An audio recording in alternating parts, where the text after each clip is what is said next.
the future, in my view, the future of making sure that this agreement works is inclusivity. If we have small, medium enterprises, which we know are the drivers of Africa's economy, creating over 400 million jobs in Africa, creating millions and millions of opportunities for young people, and of course contributing over 60% to Africa's GDP, that is where I believe we will succeed, is if the private sector in Africa, small, medium enterprises, are the pillars for implementation of a trade agreement. And we have an opportunity, a very unique opportunity, to really transform the narrative of trade agreements and who they benefit, and globalization and who globalization benefits, so that we have a truly inclusive trade arrangement where the benefits are accrued to all, not just large corporations. And don't get me wrong, they have to benefit, but we must, at the very fore, put small, medium enterprises and young entrepreneurs. The thing I'd say is thank you, Secretary General, for your comments. I just want to start with a quick story. So you thank the MasterCard Foundation for hosting, which is wonderful. I sit on the board of the MasterCard Foundation as the corporate representative. Something you need to know about the MasterCard Foundation is that it is the largest shareholder in MasterCard. When MasterCard went public as a company, we designated 10% of our stock to create the MasterCard Foundation. The MasterCard Foundation today is valued at around $40 billion. It is completely focused on Africa. So we have been in Africa for over a decade, working on building the infrastructure that one needs in order to absorb private sector capital. We talked about the need for the continent to realize the power of the infrastructure it had already created across the countries around things like AIDS and malaria and HIV, to adapt that infrastructure for COVID. But then we also talked about the fact that there was an incredible need, but also incredible opportunity because of the trade agreement to actually build the healthcare infrastructure in a way that could progress across all of the countries. So we worked very quickly and over the course of days to create $1 billion commitment to work on COVID specifically, but with the notion of thinking of the short-term needs around COVID response, but then the longer-term needs of building out an entire healthcare infrastructure. So we started to work together as partners with people around the table on the healthcare side, and then quickly have progressed to the trade side. That's the work that philanthropy can do. It can move quickly if you let it. It can build the infrastructure, the trust, the partnerships that are necessary in order for business to thrive. The thing that I really liked about what the Secretary General said is that you have to have the trust. So I work at a company where you trust that if you buy something, you're going to get something in return, and you may or may not know that person. And if you don't like that thing, you can return that thing and you get your money back. That seems like a very simple process, but all of the work that goes in behind that is massive. So I guess my biggest response would be that the opportunity, and some people say the devil, but I say the angel is in the details. And that's where you need to work. If you're working for a company, that's where you need to bring together your philanthropic side of the house with your business side of the house to say, as a company, as an investor, as a partner on the continent, we are going to bring the best of our company, including your social impact, your environmental impact, your inclusion work, along with your business assets, to the best of Africa. Thank you. I love the angel is in the detail. I'm going to steal that. I'll quote you. Brilliant. Dominic, you have a lot of experience in investment in Africa. You're very knowledgeable about it. What's your sense of the perceptions and the appetite among international investors in Africa? Shamina has talked a lot about what really the opportunities to unlock this potential are, but what's your sense? And has the AfCFTA shifted any of these perceptions? Have you noticed any change? Well, thank you for having me, Sara, and Your Excellency. A pleasure to be here speaking today. As Sara mentioned, I've had the extreme honor of being able to invest in Africa across a number of countries, Kenya, Ethiopia, Ghana, to name a few, and have had the privilege to create tens of thousands of direct jobs, over several thousand in Kenya, and almost several thousand in Ethiopia, exporting garments, interestingly, under AGOA to the US, but generating hundreds of millions of dollars worth of exports and equitable jobs, equitable investments, jobs that made differences to the community and continue to do so. But it wasn't without challenges. And one of the reasons that we were so committed to Kenya initially was because of its access to global markets and the infrastructure that it had. But it became quite clear that when we wanted to buy cotton from Tanzania, it was almost impossible. It struck me as very crazy that most of our raw materials were coming from China, but likely the initial raw material came from Africa. And that value constantly wasted, the addition not being generated in Africa. Ultimately, what my investments were doing were creating jobs, but they weren't growing the economy or creating the prosperity that was really needed to unlock the opportunities of which was within Kenya, within the region. And the AfCFTA is really starting to make those opportunities come to light. We know that there have been various interventions to date. His Excellency has spoken about women traders. When the border crossing between Uganda and Kenya received investment from organizations such as Trademark East Africa, it created 350,000 female cross-border traders. These are women that were not able to move their goods into Kenya or from Kenya into Uganda. But interventions, small interventions, made huge differences. But that was just one border crossing. We have, I'm not sure, it must be in the thousands that we must be thinking of here, but it has become impossible in some parts of Africa to do business with your neighbors. It strikes me as crazy that most rice in Ghana comes from Vietnam, yet Nigeria is producing an excess.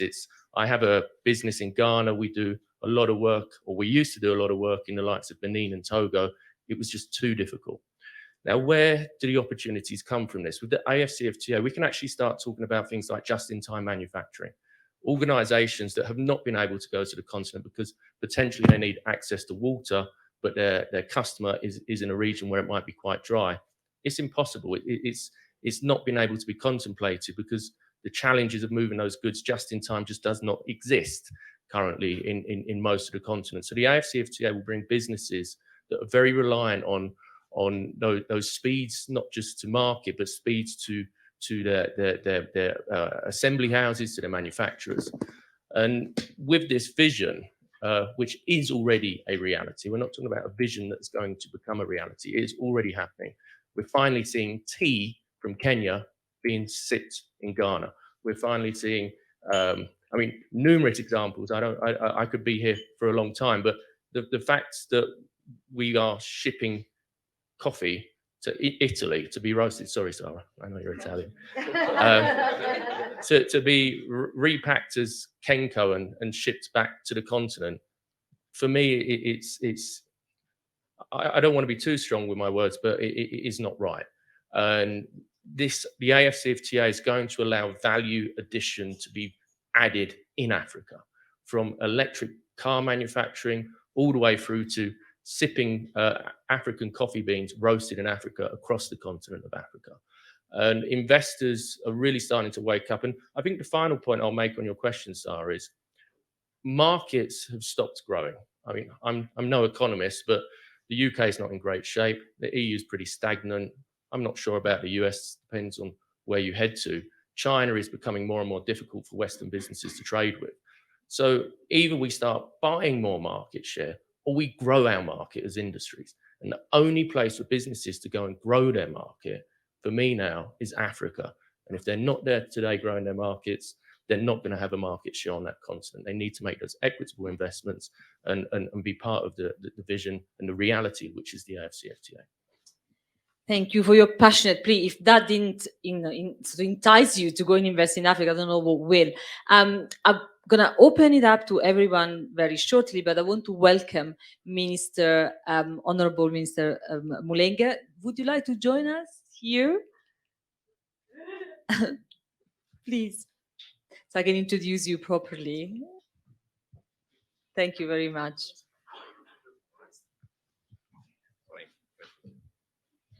Thank you. So, Honorable Chipoka Mulenga is the Minister of Commerce, Trade and Industry. He oversees a large portfolio which includes industrialization policy, investment policy, competition and consumer protection, and standards and policy assurance, amongst other things. He has a vast corporate experience in mining. And last year, his ministry launched the first ever EU-Zambia Economic Forum. Thank you so much for joining us this morning, Minister. Thank you. I have one question for you before we open to our colleagues here for questions and comments. We've talked about the Agenda 2063 and, of course, the AfCFTA. How do you think the agenda and the agreement will support efforts to enhance the economy of Zambia, first and foremost, and, of course, the continent more broadly? Okay, thank you very much. And I sincerely apologize for coming in late. I'm trying to get used to this weather. Yeah. Well, it's a very good question that you've asked, and I'll talk about Zambia and Africa as a whole. First and foremost, the African Continental Free Trade Area, I think it is something that not only my country, but the entire African continent is looking up to resolve a number of challenges that we've had as a continent, and working collectively as a one unit with a common market is something, with the leadership of His Excellency here, this is something that we are very, very hopeful that will address many of our concerns and challenges as how we engage with the outside community. Coming back to Zambia, our vision and hope is that to see the African Continental Free Trade Area really fulfill its ambitions and fulfill what every other member wants to see achieved, we need to take care of a few things. We need to sort out the logistical challenges that Africa still experiences. I was very glad when I was listening to him. Sorry, you have to remind me the name again. Dominic. Dominic, yes. He talked about the logistical support that he's providing right now. I think that is very critical, whether we like it or not. Look, my country is a stone throw away from Angola. But to get to Angola, first I'll either fly into Ethiopia or outside into the UAE, then get back. To move into Ghana, I have to take 2 days or a day to fly into Ghana and Accra to attend meetings when His Excellency calls for them. So we need to really take care of these logistical and mobility challenges that we have. Then secondly, we need to overcome the communication challenges. If we are going to really make the African Continental Free Trade Area a success, and I'm very glad that His Excellency has been very consistent on engaging each country to speak with one voice, and also on a continuous basis to be interacting with one another. That will really be something that will be of great importance to the realization of the dream of the African Continental Free Trade Area. Then again, one thing that I think is of great benefit to all of us, there is something that we are talking about as African countries right now, industrialization and value addition for our raw materials. And time and again, I've sat in our meetings where we talk about every country wants to produce copper and develop it into finished products, rice, and process it and package it, and many other things. The question is, if we all produce the same products and value addition, who will sell to who? In my opinion, with the leadership of His Excellency here, we need to look at our regional comparative advantage. Who can produce wheat for who? Who can produce copper and sell to who? Once we see where our strengths are, then we can supply and buy from the next. And it's from that background, in my opinion, I think we need now to streamline or segment the strengths of each country and what we can do to support the next. Once we achieve that with support from stakeholders like yourselves and others that are in here, then I think we will achieve the vision of Africa. And while we do this, these have been very consistent. There should be no big brother in this agenda. The bigger economies should be concerned about the well-being of the smaller African economies. We may not grow, all of us, at the same rate, but definitely there should be equity in how we are growing as an African single market. This is very, very important. And lastly, I think, not really lastly, I liked it when he talked about the rules of origin. And I've been very consistent about this one. And I continue to engage His Excellency in his private circles. In agreement with what my colleague here said, the rules of origin, we need to produce, process, and package in Africa if we are going to see increased productivity and become food sufficient as Africans. In excess of billions of dollars we spend out of Africa to buy food to come back into Africa. But the time has come when we encouraged ourselves and support from stakeholders like MasterCard and the rest of the developed or first world to see that this vision is realized. There are some places and times when we have sat in these meetings where we say, okay, fine, you can import sugar from a certain part of the world, package it in Zambia, and label it Zambian product, and then sell it, you say, then it enjoys concessions or privileges of an African, then I think we're cheating ourselves. Africa has got serious arable land. Coming back home to my country, this year alone, we are providing in excess of 250,000 hectares of land where we are going to specifically commit to producing wheat, soybeans, and sunflower, looking at the challenges that the world is facing right now. Already we are self-sufficient in wheat production, but we just can't produce for ourselves while we see our neighbors are having challenges because they used to import it from Ukraine and they can't do it anymore, and other places. So if we can say we've got these pieces of land, let's produce more, let's process, let's package. Obviously, we can't do it on our own because we have got our own challenges, technology among other things, and that's where now we call for the international community to come in and support us. And most importantly, I think this just happened, 2 days back when I was just looking at the holistic approach of our African Continental Free Trade Area. I must say that I think His Excellency and team have done an exceptionally good job in crafting this concept of the African Continental Free Trade Area. However, there is just something that I was looking at. Africa needs to come up with a homegrown concept of Africa. We take admiration from what we have seen in Europe. And Europe had its own concerns that they needed to address on how they can work as a collective team. And that's what Africa should also look at. What are our challenges? There are cultural challenges that we have that are different from Europe, America, and other places. The moment we address those things, it will be very easy to do trade. Because if we neglect those things, you'll find that our women will be disadvantaged in how they do business. Our young men and women, whom I've seen His Excellency is very concerned about, to see that we see them grow. To be difficult for them. The moment we just have an African concept, of course not neglecting how we interact with the rest of the world, then we'll be a better place. Thank you.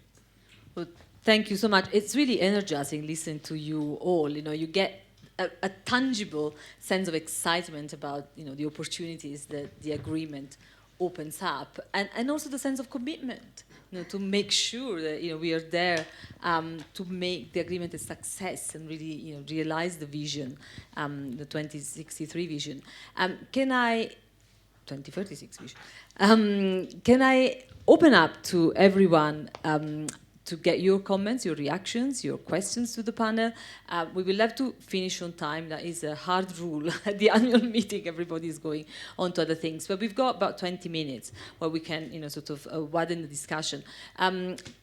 Please state your name and your affiliation as you take the floor. And I see that there is a lot of food there. So for those of you who haven't eaten, just do feel free to come and get some breakfast, please. And if you have a particular panelist you want to direct your question to, just say.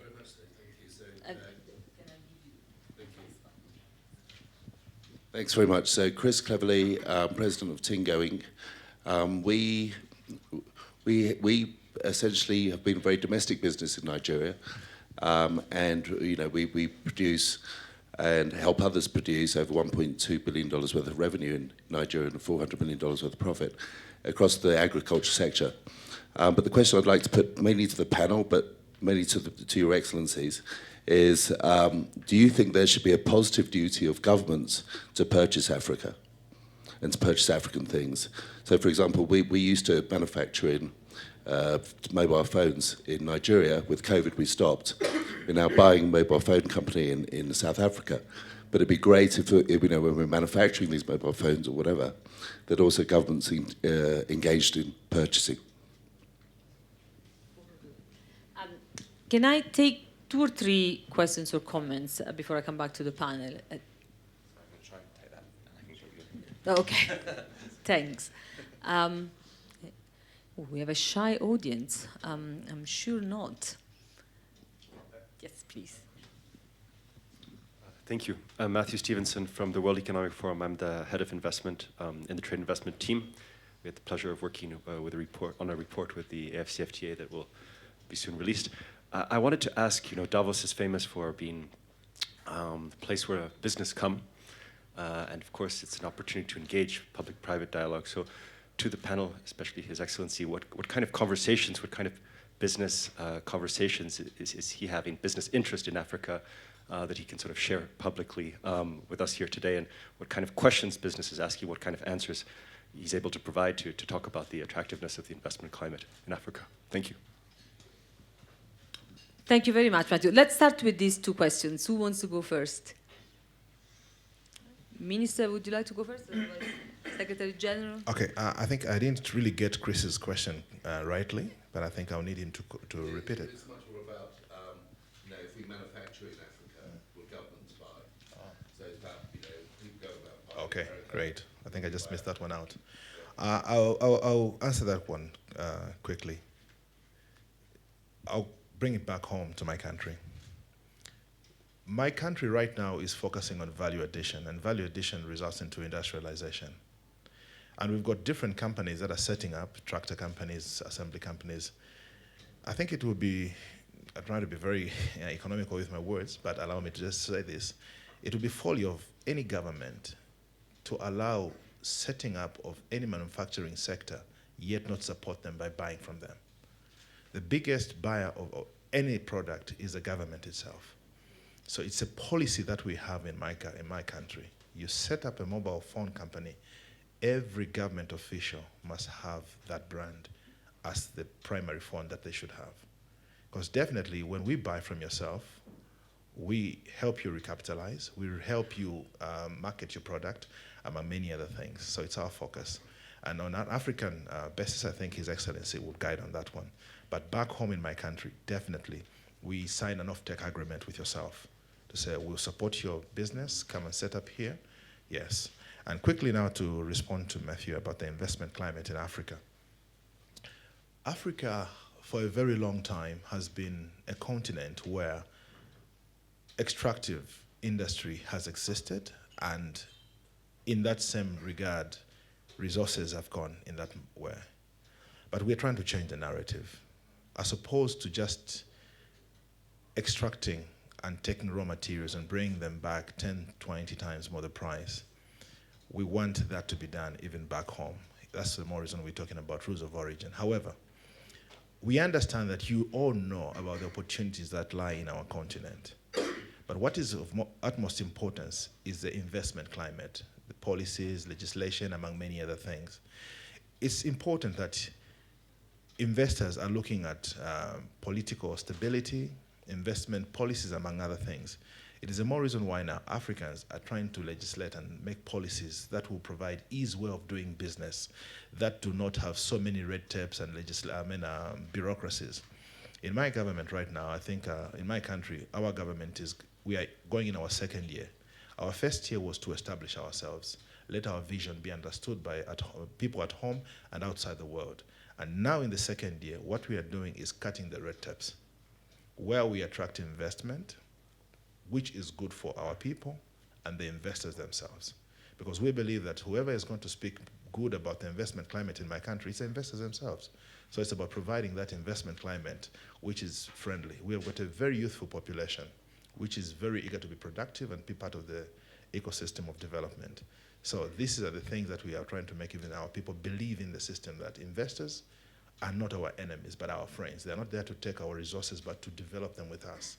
We've been endowed with many natural resources, but we don't have the know-how of how to develop it. So now the investors like yourselves, among others, are the ones who are partnering with us to develop that. So in short, we are partners in development. Thank you very much. Secretary General, before I come to you, I know that Shamina needs leave to go to another engagement.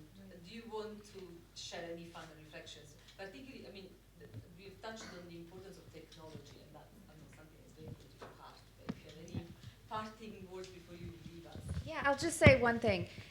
In the last, on financial inclusion, which is, and again, my theme is the opportunities and the details. But in the last Findex report that measured financial inclusion around the world, they showed that 70% of adults around the world now have some sort of account. What that means is the ability to transact around the world has never been greater.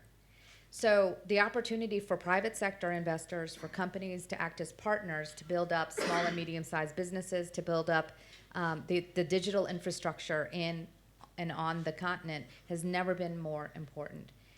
The way to do it, though, the how to do it, is by making sure that we're partnering with responsible corporations, with responsible organizations, and with ethical governments and things like that, so that we can build the trust that will be informed by products that are inclusive by design, with standards that are not fragmented, but shared standards that allow cross-border activity. That, in my opinion, and I think on behalf of MasterCard, would result in a huge growth opportunity for the continent and a way to unlock the potential of all the work that you gentlemen have described here. So thank you again for including us, and thank you for coming, and please do enjoy the breakfast. Thank you. Thank you very much. Thanks. Back to Secretary General, there was a specific question about how you are going to use this week, to talk to investors, where you're hoping to get in terms of the partnerships, etc. Well, if I may start with the question on the support that we provide to manufacturers and producers on the continent. I think I wanted the Honorable Minister to speak first because he's an elected, senior elected member of government, and so can speak authoritatively. There are two examples in my mind that absolutely underscore the point that we have to support manufacturing, industrialization, and innovation on our continent. One is what the Honorable Minister referred to, and that is the food insecurity crisis. The continent is a net food importer. And yet, if you go to Zambia, Zimbabwe, Malawi, you will find excess grains. So the rules of origin that we are crafting must support local production, local processing, value addition, whether we are talking about agriculture, the automotive sector, pharmaceuticals, and a range of other sectors. The second example, which also is equally worrying, 2019, we imported, and I think I mentioned this in our last conversation, the continent in 2019 imported $16 billion worth of pharmaceutical products. The bulk of those pharmaceutical products, what is required to make them, is taken from Africa. And so the rules of origin or the local content requirements must support local production, processing, and manufacturing.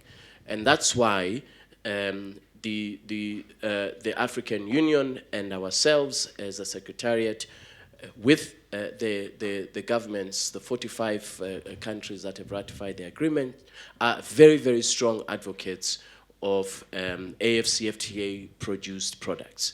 That is to say, your goods that are produced, if they meet the rules of origin or the local content rules, and by local content, I mean AfCFTA, the entire market.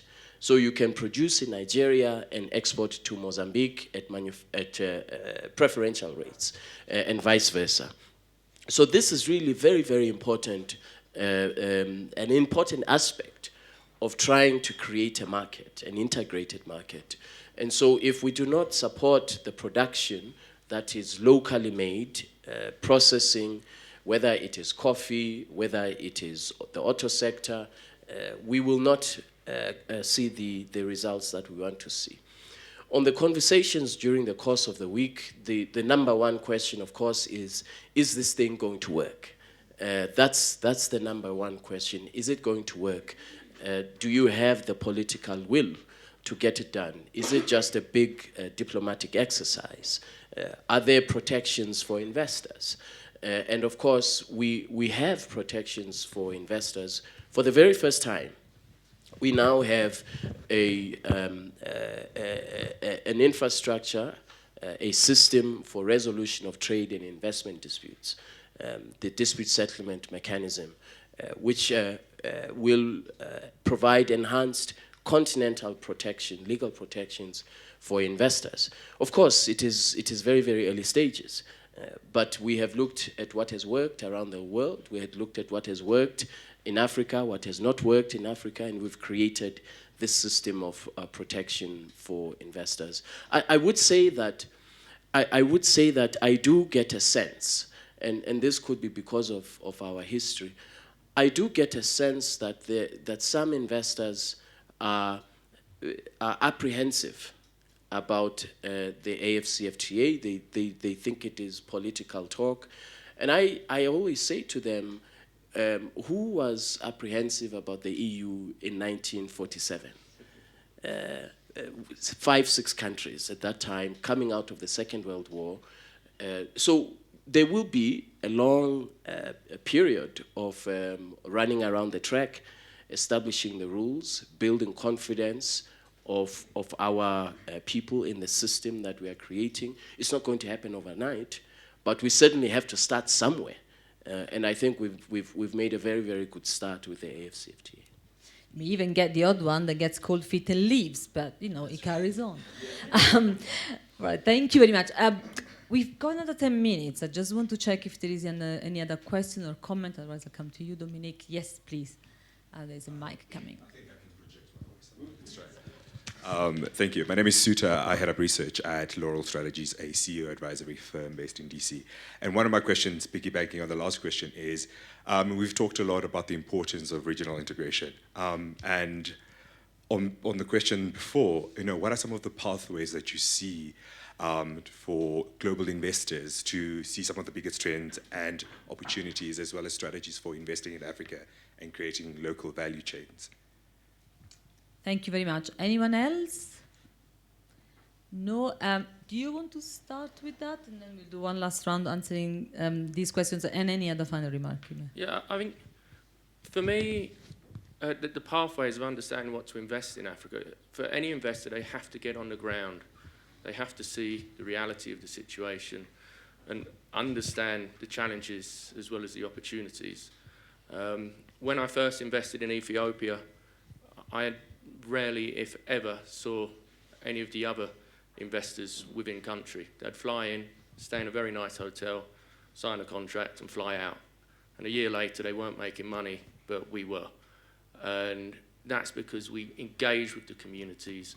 We understood the needs. I had had the privilege of living in Uganda when I was in my early 20s and started to understand the nuances and the community needs far better than those that landed on a runway, private runway, to get to Hawassa when I was first working there. It was a dirt strip, and you'd go and stay at the Haile Selassie. And I remember the second time I visited, I saw a number of people standing outside. It looked like a shelter, but it was actually a Mother Teresa house. There was 300-400 women there queuing up for food. And I went to see the